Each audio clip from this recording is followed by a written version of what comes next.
Terima kasih sudah klik video ini. Tapi jangan lupa guys, klik tombol subscribe karena subscribe itu gratis. Dengan subscribe kamu support channel ini terus untuk upload hampir setiap hari. Ingat, subscribe itu gratis. Gak ada ruginya kamu klik tombol subscribe guys. Selamat menonton. Enjoy. Seberapa perlu publik harus mendengarkan penjelasan dari Winter is Coming tadi? Metafor itu harus kemudian di breakdown. Yang ingin dia sampaikan begini. Narasi yang lebih kompleks. Dia sampaikan bahwa apa yang dia sampaikan dalam forum internasional itu juga bisa nyambung, relevan dengan kondisi kita sekarang.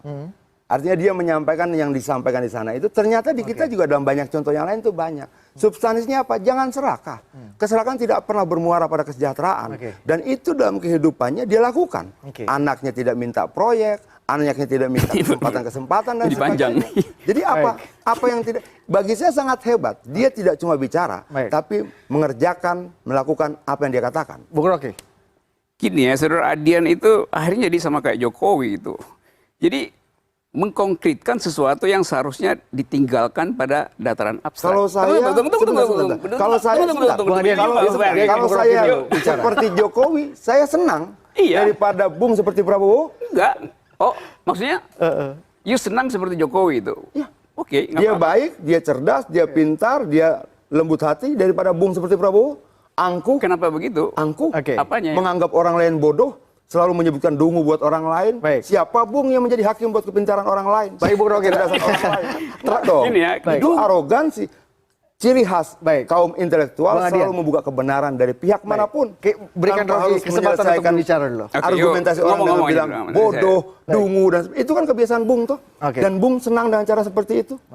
Silakan. Bung senang menghakimi orang lain bodoh, dungu dan sebagainya. Kalau udah selesai saya ngomongnya. Tidak perlu harus nunggu selesai. Baik. Kalau mau menyangka sangka saja. Bung Rocky silakan.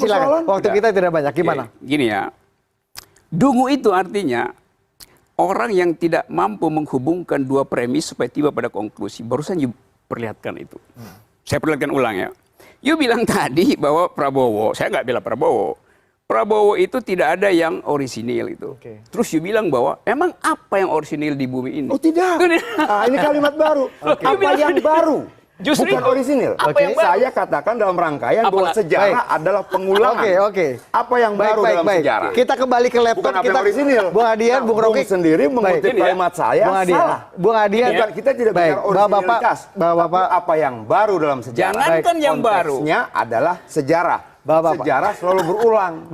Apa yang baru dalam sejarah? Bung Adian. Tidak ada yang baru. Bung Adian, Bung Rocky, kita kembali ke laptop dulu terakhir. Pengulangan. Baik, Bung Adian, Bung Rocky, saya minta waktu 1 menit terakhir dari Anda. Kita bicara mengenai bagaimana metafor logika yang agak mungkin tidak mudah dipahami oleh publik kebanyakan. Kemudian ini akan menghiasi 7-8 bulan ke depan selama masa kampanye. Menurut Anda akan seperti apa panorama ruang publik kita? Ruang publik kita diisi oleh kedunguan memang.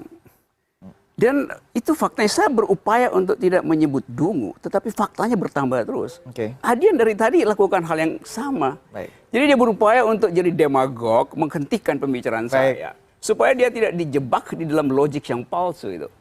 Tadi yang saya sebut adalah baru, bukan bahkan yang baru pun halangi untuk terbit. Tapi Anda senang kalau calon-calon presiden memakai metafor-metafor yang kemudian saya mengatakan sesuatu yang baru. Gue mengutip sesuatu yang berbeda dengan apa yang saya sampaikan. Waktu kita nggak terlalu banyak, Bapak. Silakan. Sedikit ya, singkat saja. Metafor itu adalah kemewahan di dalam diplomasi itu.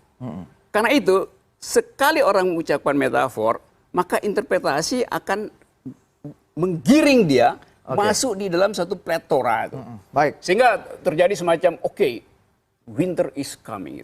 Nah sekarang winter is coming itu diterangkan ulang secara konkret dengan contoh di Indonesia.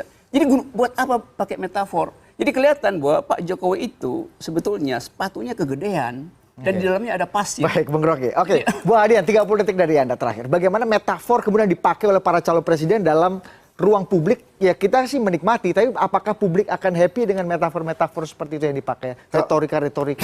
Alat ukur happy tidaknya apa? Kalau dalam situasi ketika di Bali kemarin, semua standing applause. Bukan soal metafor.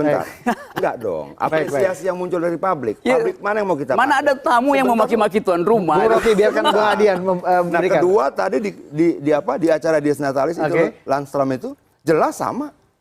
bahwa kemudian apa yang disampaikan oleh Bung Rocky Gerung, dia tidak merepresentasikan siapa-siapa kecuali dirinya.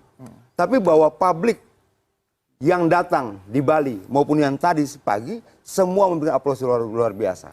Ya kalau nggak beri gini nih, kalau nggak beri aplaus, nanti pas Pampres akan suruh tepuk tangan.